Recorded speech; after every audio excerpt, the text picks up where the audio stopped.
Friends, welcome back to my channel Somen Riyaz blog. সবাইকে good morning. একদম সকাল সকাল আমি ভিডিওটি স্টার্ট করছি। আজকে তোমাদের সাথে শেয়ার করব যে আমি সারাদিন কী করছি সেটাই। তো আমার গলার আওয়াজ শুনে তো তোমরা বুঝতেই পারছো, গলাটা পুরো ধরা ধরা লাগছে। এই জাস্ট উঠলাম, উঠেই ব্রাশ করে স্টার্ট করতে লেগেছি ভিডিওটা।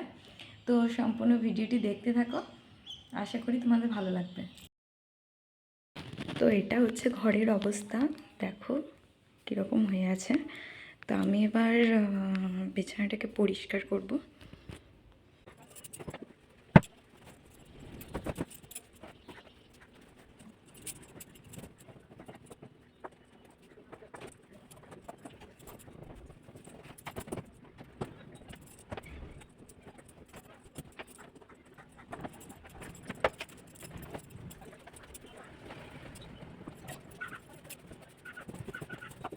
তো নিচে দিয়ে বিছানা ঠিক করে নেওয়ার পরে ওপরের বিছানার অবস্থা হচ্ছে এরকম। আমি জাস্ট এখানে বিছানাটা ঠিক করে নেব, ঘরেতে সেরকম আর কিছু করার নেই। আর এই দেখো বাইরেরটা, আমরা যেহেতু বাইরেই শুই, কারণ বাইরে খুব সুন্দর হাওয়া দেয়, ঘরের মধ্যে অত হাওয়া ঢোকে না, সেজন্য বাইরেই শুই। তো সমস্তটা গুটিয়ে নিই, গোছগাছ করে নিই, তারপরে আবার তোমাদের সঙ্গে দেখা হচ্ছে। তো বিছানাগুলো ঠিকঠাকভাবে গুটিয়ে দেওয়ার পর আমি এখানে ঝাড়ু দিতে লেগেছিলাম। দেখো দুটো ঘরেই ভালোভাবে ঝাড়ু দিয়ে দিচ্ছি এবং সবটাই দিয়ে দেবো, ডাইনিং তারপরে রান্নাঘর সব কিছুই ঝাড়ু দিয়ে দিচ্ছি। আর এই ঝাড়ু দিতে দিতে না ট্রেন চলে এসেছিলো এর মাঝখানে। তো দেখো তোমাদেরকে আমি সেটাও দেখাবো, আমি সেটাও ক্যাপচার করেছি।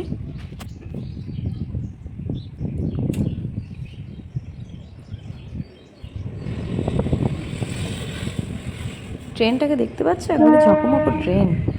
ট্রেনটা যাই হোক না কেন, প্রতিদিন যে ট্রেনই যায় না কেন এখানে একবার করে দাঁড়িয়ে যায়, জানি না কেন, কোনো কারণ থাকবে হয়তো। আজকেও দাঁড়িয়ে গিয়েছিল।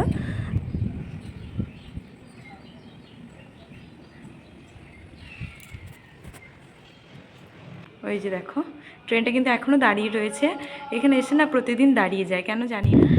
তো ঝাঁটপাট দেওয়া হয়ে গেল, একটু বসলাম, কি করব একটুখানি বসলাম।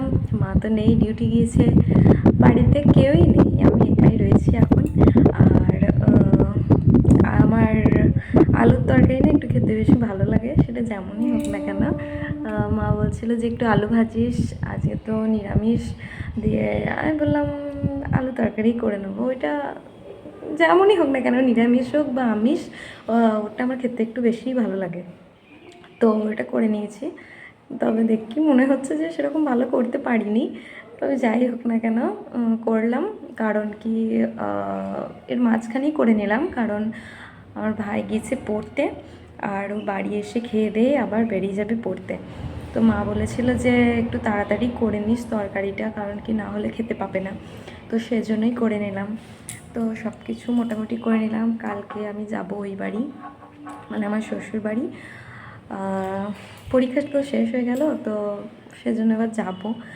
আর আমি এসেছিলাম এই বাড়িতে অনেক দিন হয়েই গেল, মোটামুটি পরীক্ষা চলার কিছুদিন আগেই এসেছিলাম, কারণ ওই বাড়িতে থাকতে থাকতে না আমার পড়ার ঠিক হয়নি। তো দেখলাম এখানে গিয়ে একটু টেনে নেবো, দিয়ে সেজন্য এখানে এসেছি অনেক দিন আগেই। কালকে চলে যাব, তা আজকে দুপুরে বা বিকালে সমস্ত কিছু গোছগাছ করে নেব। কালকে সকাল সকালে বেরিয়ে যাব, সেটাই ভাবছি, দেখি কীরকম ধরতে পারি। আর এখানে প্রচণ্ড হাওয়া দিচ্ছে, আমি যেখানে বসে আছি সেজন্যই বসলাম, ফ্যান কিন্তু চালাইনি আমি, ন্যাচারাল হাওয়া দিচ্ছে। তো একটু হাওয়া হাওয়া খেয়ে নিই, তারপরে আবার কাজ বাজ শুরু করা যাবে। দেখি কি করব, যা করি করবো, ফোন ঘাঁটবো একটু, তাছাড়া কী করবো, একটু করি, দিয়ে বাকিটা আমার তোমাদের সঙ্গে শেয়ার করছি। বন্ধুরা, স্নান করলাম, স্নান করে লক্ষ্মীকে জল দিয়ে দিলাম। তো তারপর থেকে না আমার হিঁচকি স্টার্ট হয়ে গেছে, হঠাৎ করে স্টার্ট হয়ে গেলেও কিন্তু বুঝতে পারছি না কেন স্টার্ট হলো। আর এদিকে আমার প্রচণ্ড ঘুম আসছে, তো ভাবলাম একটু ঘুমিয়েই নিই। দেখো শুয়েও পড়েছি, তো একটু ঘুমিয়ে নিই, হ্যাঁ, তারপরে উঠে আবার দেখা হচ্ছে। এই দেখো বন্ধুরা, সমস্ত জামাগুলো আমি গোছ করে নিলাম এখানে, আর এখানে এবার ব্যাগটার মধ্যে ভরে নেব সমস্তটা। আর যেগুলো যতগুলো আঁটবে ততগুলো ভরবো আর কি, আশা করি সবগুলো এঁটে যাবে, তবে বেশি ভারী করতে চাইছি না, আবার আসবো তখন আবার নিয়ে যাব, সেটাই ভেবেছি। তো আমি এগুলো ভরে নিই। দেখো কেমন মোটা হয়েছে ব্যাগটা। তো সবই ভরে নিলাম, আর কিছু কিছু যেগুলো যেমন চার্জার এগুলো কাল ভরে নেবো, এগুলো তো আজকে ভরার কোনো প্রয়োজন নেই, এগুলো কালকে ভরে নেবো।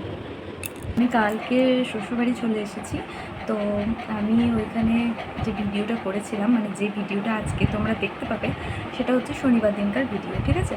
তো আমার পোস্ট করতে একটু লেট হয়ে গেল, কারণ তারপরে আমি আর ভিডিও এডিট করার মানে সময়টাই পাইনি। তো এডিট করলাম, তো আর ভিডিও ক্যাপচারও ঠিকমতো করতে পারিনি। তো যতটুকু করতে পেরেছি ততটুকুই তোমাদের সাথে শেয়ার করলাম। যদি ভালো লাগে তাহলে অবশ্যই একটি লাইক দিও, আর চ্যানেলটি সাবস্ক্রাইব করে দিও। বাই।